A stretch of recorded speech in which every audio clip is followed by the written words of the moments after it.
Steph, how big an influence was Chris Paul earlier in your career, and how would you sort of characterize your relationship with him now? He was a great mentor when it came to understanding how a guy on his level prepared over the summer for an NBA season, how disciplined he was, his kind of work ethic, and I got to see that firsthand after summer league through the beginning of the season, and obviously got a Carolina connection, but he kind of just, I guess, demonstrated firsthand what it takes to be great in this league, and it was a nice little eye opener for me that summer.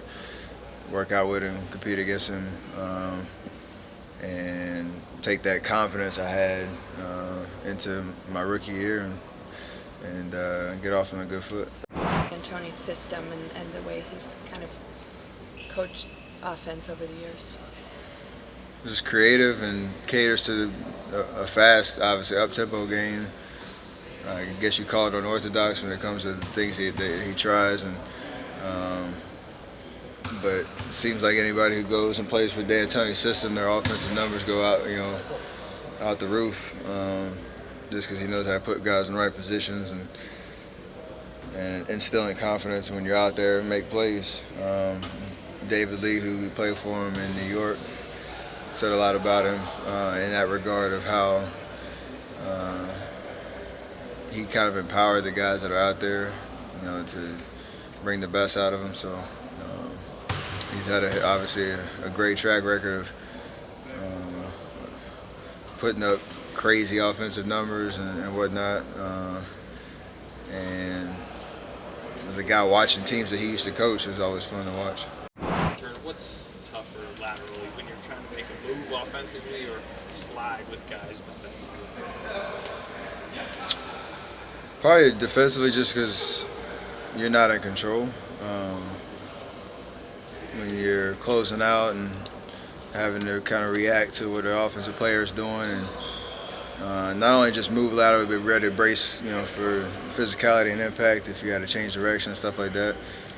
That's the hardest thing to simulate when you're not playing 5-on-5 for almost 6 weeks. So I can go through shooting workouts and mimic pretty much game speed, moves that I want to do with the ball, but when somebody else has it and they're giving you a crossover or trying to put their shoulder through your chest or whatever it is, that's the real adjustment when you're transitioning back to not just playing, obviously, like I talked about, not just playing a basketball game, but a playoff type game too. As it relates to this series, how much do you expect to get dragged potentially into the pick and roll? Every single play. I hope it's every single play. What is your confidence level with the way you defensively slide and guard these guys who are obviously? I'll be fine. I mean, obviously, James averages 30 points a game. It's hard to stop, but for anybody in the league. But we've been in situations where teams want to try to pick on whoever.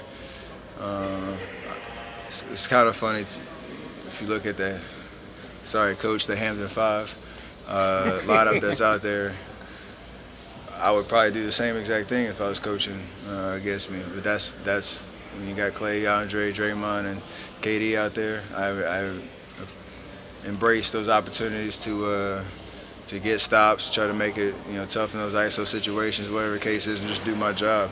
And at the end of the day, for us, we have a pretty good game plan going into it. We've played teams that try to do that constantly, whether it's Cleveland in the finals the last 3 years or whatever team tries to do it. We handle our business. Cool.